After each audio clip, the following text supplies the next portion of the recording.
to have an identity as a group. I think that's needed.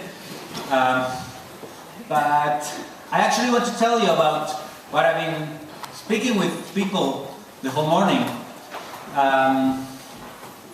So one thing is, what is a Poplus component, and should we embrace it or not? That's something that's on the table. That's something that it's not decided by everyone here. I mean, I'm working on it, and I think I would love if everyone will collaborate and help me on the work I'm doing. But is this the best platform to do it? I'm not sure. I'm not sure yet. I don't think everyone is sure here now. So I'm not sure if... I'm sure that an anthem will serve as an inspiration for all of us to grab onto this. And that's something I wanted to say. The other thing, I don't have it. But you can all propose words. What should the Poplus Anthem be about? Cats. I think dogs is best, right? Do you guys in my society have a dog in the office? No. So we have the Fiera Feroz in Ciudadano Inteligente. I think that's a great pet for Poplus.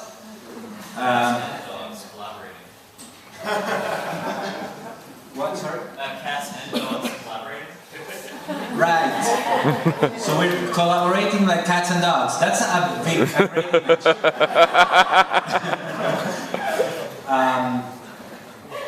You know, with those cats and dogs fight usually.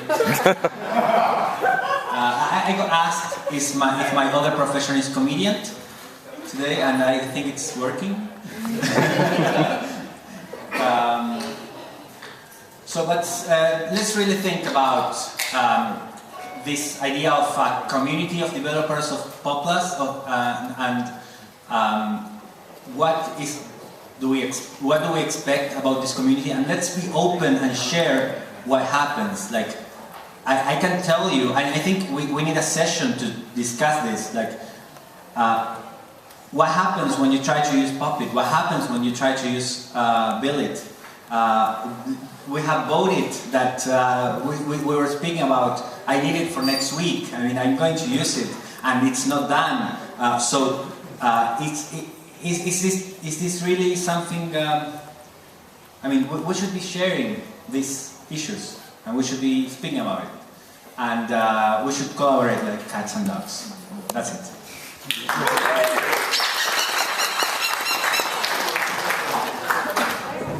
Thank you very much, Mark. That was only 3 minutes and 20 seconds. A lightning talk. Next, we will have a short story of something worse than closed data by Alexandre. There's going to be we can use this minute we have spare to do some audio-visual setup. And just to let you know, the one talk after that will be Steve and Clift talking about inclusive engagement. So that is for you. Yeah, cool.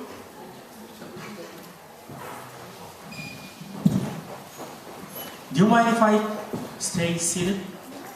Because I don't have battery and the wire doesn't reach there.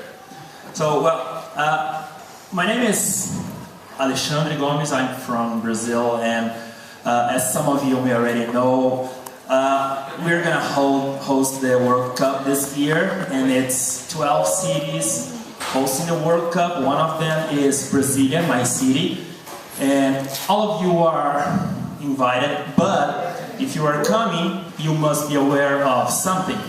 Brasilia is a planet city, which is very cool, very good, but the problem is it was designed for cars only. That means it's pretty hard to walk around the city, which means you need a car or you need public transportation, which is also not a problem at all if it worked. But working well is not a big problem as well. It doesn't work almost everywhere, right? It gets really bad when we realize that besides not working well, you don't count with any information of existing system. If you try to get into the public, the official website information of public transportation, you cannot find anything.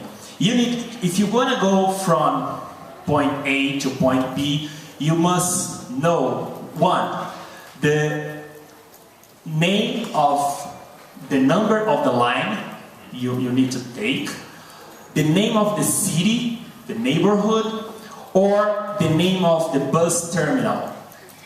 I mean, if you only knows address, I want to go from address A to address B, you can't do it. And I work in a small company in Brazil. We work for the government. We are very interested on developing civic hacks. We've already developed some. And we decided to solve this problem. We decided to create something to help you guys when you come to visit us. And we used the Free of Information Act to request data needed to create this application. And the response was, what do you think? Nothing. Huh? No. And that's the point. What do you think? Have you ever thought what's even worse than closed data? Inexistent data. No data.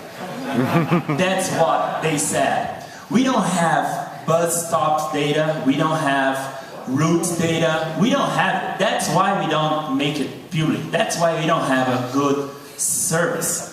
So it's not a problem. We decided to help them. We decided to create a campaign in Brasilia to help them to track all the routes data and all the bus stops data. So we created an app and we distributed for a few users of the public transportation system and asked them to check in bus stops during his trips. And the result was, after a few months, we had all the bus stops tracked in Brasilia. And after having this kind of data, we could create a service where people can just mark points on the map and get all the options they have to go from point A to point B. This project is being very reported by journals, TV shows, and so on. And as a result, the public department, transportation department, asked us for our data. And we gave them back our data. And now they do have the data. And why am I telling you this? Because I get very, very worried when I heard open data is a constraint for some kind of initiative. We were discussing about this yesterday on a DAO meeting. And I think open data is wonderful, absolutely. But I think sometimes not having open data can be a very catalyst for disruptive solutions. I think sometimes constraints, not having open data, can help us to create more disruptive solutions, application services, not only to consume public data, but also to have to start working together with the government, co-creation with the government. Thank you so much.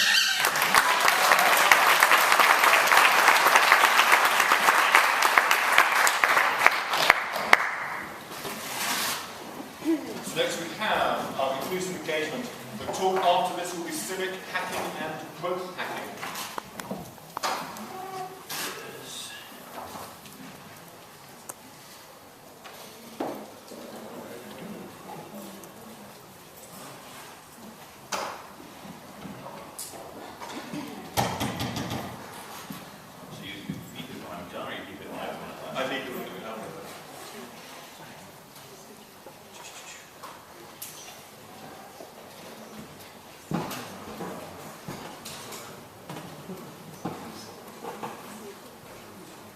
Time to freeze, huh?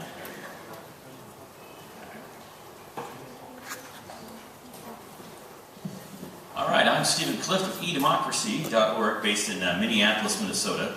And I'm going to talk to you about the original online town hall. So, back in 1994, eDemocracy created the world's first election information website. And then we went on to have people keep talking on our network. We actually had someone physically build us an electronic town hall from way back when with computer parts. But the idea is, how do we connect people in their communities with each other? And so in my neighborhood in Minneapolis, I now have 30% of the households, roughly 1,200 people, connecting every day about lost pets, who can recommend a good plumber, and very serious discussions about very local community issues. And so one of the challenges when we went local, statewide, then a citywide town hall, and then these neighborhoods, it's the key is going local is about reaching more people, critical mass. And at that local level, an elected official can say, those are my voters. So that connection between engagement has a connection to actual representation. And so visualizing our neighborhood forum, it's about getting hundreds and hundreds of neighbors in the community together, and not just the residents, but also the crime prevention folks in the police department, people who work in the parks and the libraries, the schools, local journalists, so the dialogue can have an impact on various networks in the community. We did real names. We set it up so you couldn't post more than twice a day. This is all back starting in 1994. So we have sort of a decade plus experience with online community engagement well before the first Facebook page. About 5 years ago, the Pew Internet and American Life Project found out that 27% of American adults say they use digital tools in some way to connect with their neighbors, from privately emailing to belonging to online groups. And specifically within that, 7% said that they're a member of a neighborhood email list or forum. Also, if you add social networks, it was about 11.5%. So you'd have a lot of Facebook groups today, you'd have sites like Nextdoor. There's definitely more than 12% now Americans that are engaging. But they did a survey and they asked sort of what was your income level? So the folks that were most likely to connect with their neighbors online made $75,000 a year or more, and those that made even $50,000 or less were only 3% of adults answering that survey. So eDemocracy looked at this and said, wow, what an inclusion gap. Venture capitalists looked at this and said, wow, what a business opportunity. And so one of the challenges is, obviously, if you want to connect everybody, you want to raise more voices, you need to find ways not just to connect the rich, but we want to connect everyone, but also figure out how to do that in a sustainable way. Another report came out just a year ago from the Pew Internet and American Life Project. It was about digital civic engagement. And so here they actually added up. Were you an online civic communicator? Did you sign an e-petition? Did you contact an elected official electronically? Did you comment on news or blog? And or send a letter to the editor electronically? And based on race, they found out that 30% of white adults, this is of, I believe at this point, this is of all population, not just those online, do that.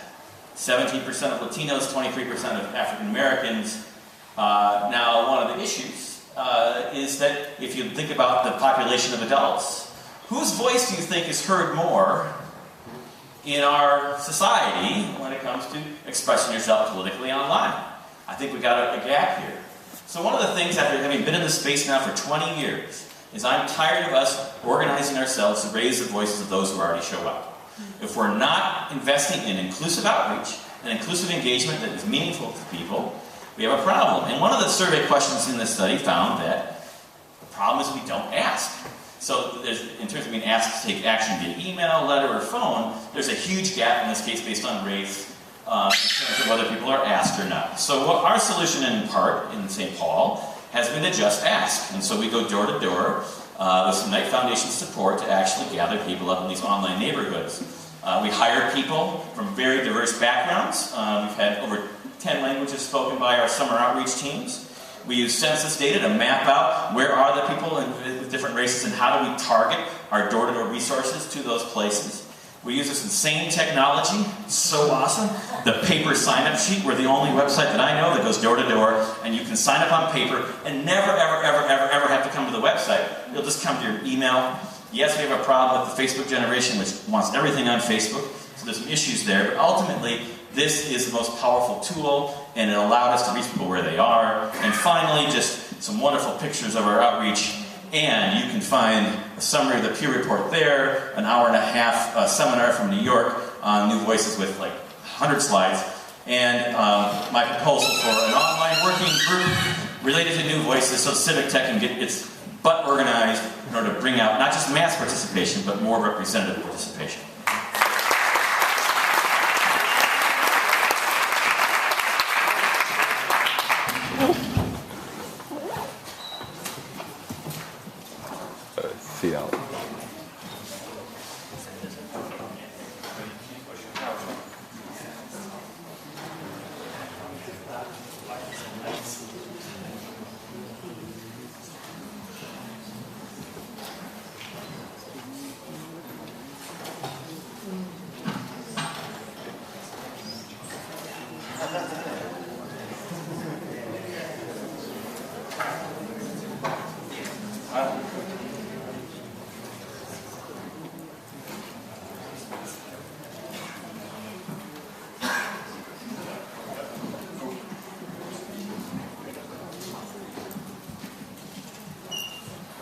Hello everyone. So I'm CL from Taiwan, and I had a really bad accident from paragliding, and that's why I started city hacking. So the idea of Gov0 Taiwan is that the government website in Taiwan is called gov.tw. We're thinking about maybe we just change the letter to 0. And now suddenly it becomes a better website, right? And also has a meaning for this is done by the digital native, rethinking the government from 0. And we're kind of more like a community, not an organization. So just a lot of city hackers work around, try to do open government stuff, maybe with open data, maybe scrap data, and running everything as open source project. And there are some fascinating stories about the projects we've done, so you can read it on gov0.asia/tw.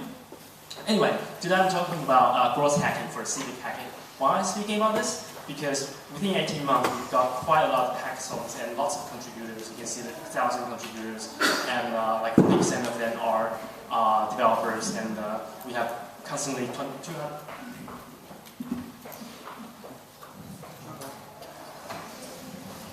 I'll pause at this point.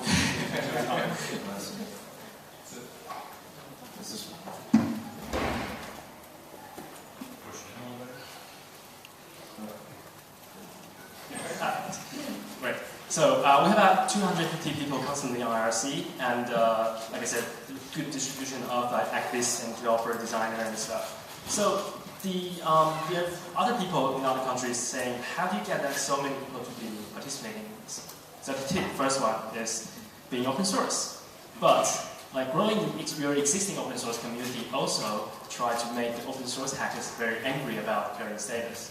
And because they are productive people, they can work together efficiently, they can produce something really quickly together. And they're comfortable working together without a central coordination. So within 18 months, we have lots of weird projects going on, some of the components on the completely working website. Anyway, that's the first step. Second step, still open source, but this time differently. Convince the other people, like the activists and the people that are not developers. Tell them how the open source people work. Because they're not really comfortable with release early, release often, sharing rough ideas around, and then having people discuss and then improve ideas around.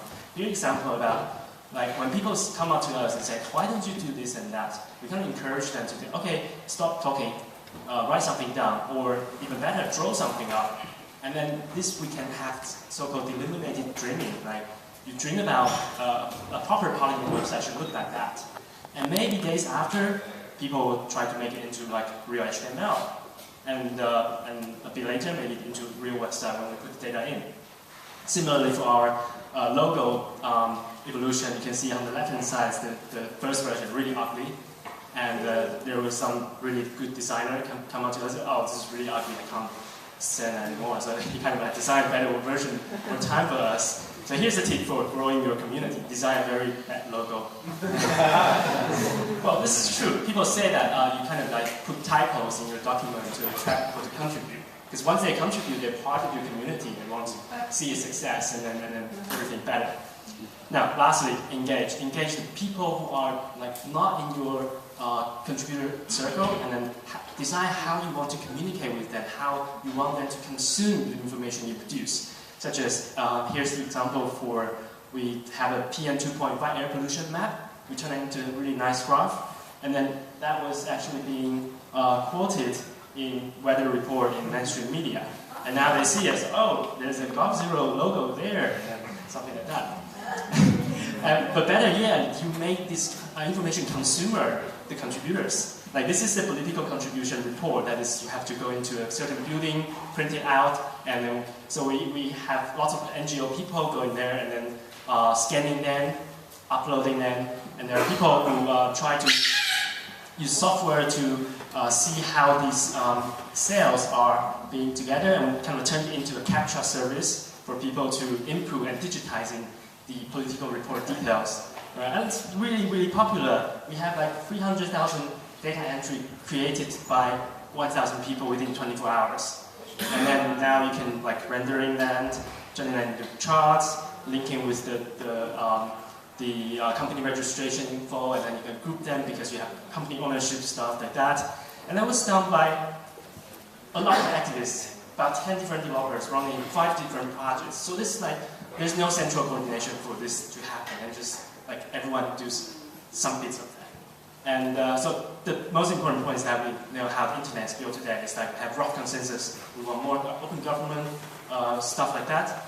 And we have a running code for people to improve and work on and collaborate together. Thank you very much.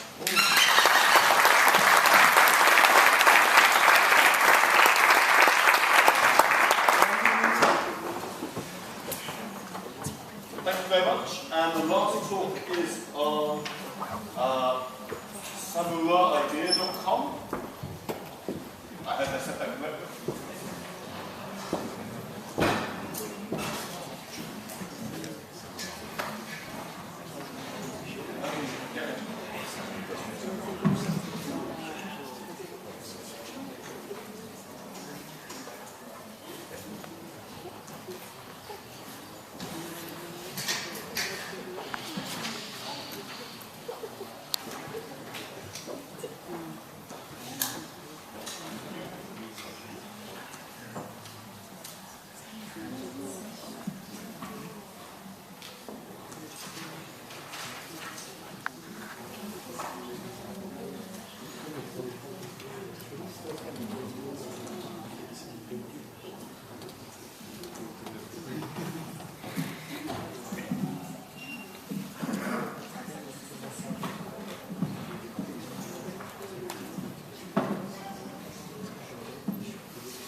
Okay, hello everyone.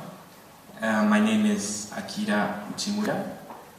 And first of all, I thought lightning talks would be something more like in little groups, so I'm really a little scared. What's not working? Is that better?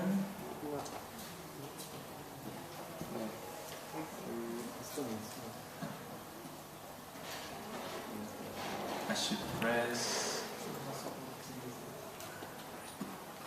Using this one. It was working a second ago. I paused the slide. Okay. It wasn't connected here. Okay. Should work.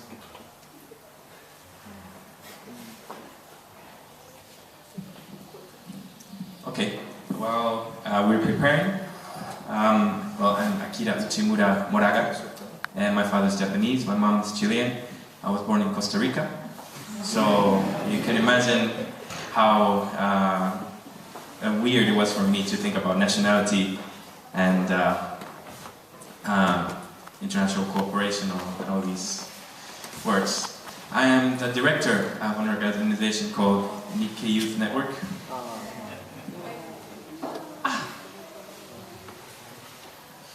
And okay, I'll just use that. And what we do is we have a world network of people who collaborate with each other for different kinds of projects related to Japan. So, put it simply, what we do is there's big disasters, for example, in Chile in 2010, 2011 in Japan.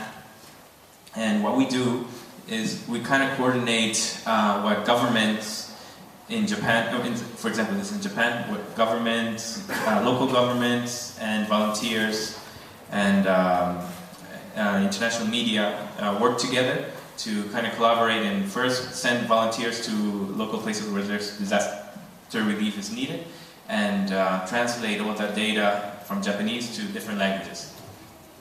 That's what we did in 2011.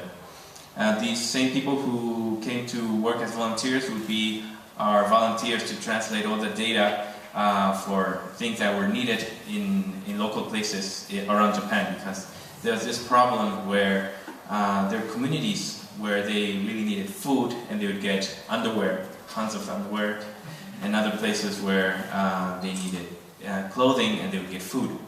And sometimes they needed money to reconstruct, but they still haven't got it for these 2 years. So this was a big problem, and it's something that we really wanted to solve. And it's still in the making, but we said, how about instead of just grabbing the data and sending it or publishing it somewhere, why not make the same people use that data or those needs and put it online and themselves make projects out of them and ask for funding and also people to collaborate in that. It's like, putting it simple, it's like a Kickstarter mixed with crowdfunding to help social projects. And what we do is not just projects related to open data or things about local problems, but something about social entrepreneurship. And there's some projects that we're working on. This is our website is still in the making. We have different projects. Next year is the 70th anniversary of the atomic bombs dropped in Hiroshima and Nagasaki. With a group of Chileans, we're going to drop 10,000 poems about peace on top of the museums. So we're making a whole group of people who are going to work on that. But what I wanted to talk to you guys today was about making a project that we're going to do is to map out all the different problems that there's in Valparaiso right now after this big fire that happened 2 weeks ago. And what I found out with many of your projects is that here there's people who are really good at data mining, at making tools or platforms for people to use, but sometimes our problems are that we need more funding to make these platforms better, or we need a group of people to make this viral. We want this platform called Samuraidia to help out these people who are the project leaders or platform makers. For example, this is a website from ayudavalpo.com, and we're kind of working to help out mapping all the different problems or all the different places where you can go as a volunteer, and yes. Well, this is a graph of how crowdfunding is growing all around the world, but it's mostly concentrated in commercial things. But the two areas that are not growing yet is Asia, Africa, and South America. And we kind of want to help connect these points using our platform as a multilingual platform and kind of attack or kind of use these places to grow as a social entrepreneurship platform. And these are some of the companies or websites that do it, but we'd like to make it something more collaborative and more social. Thank you very much.